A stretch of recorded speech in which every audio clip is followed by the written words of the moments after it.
మరో చక్కని నీతి పద్యం మీకోసం.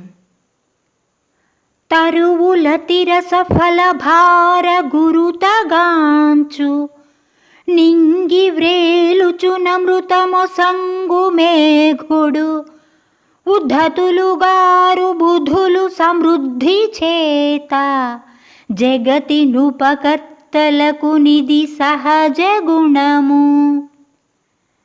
ఈ పద్యానికి భావం: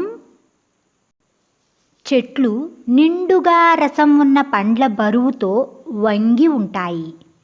ఆకాశంలో ఆధారం లేకుండా వేలాడుతూ మేఘుడు అమృతం వంటి నీటిని వర్షం ద్వారా ఇస్తాడు.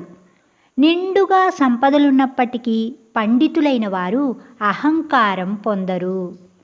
ఈ లోకంలో ఉపకారం చేసేవారికి ఇది సహజ లక్షణం.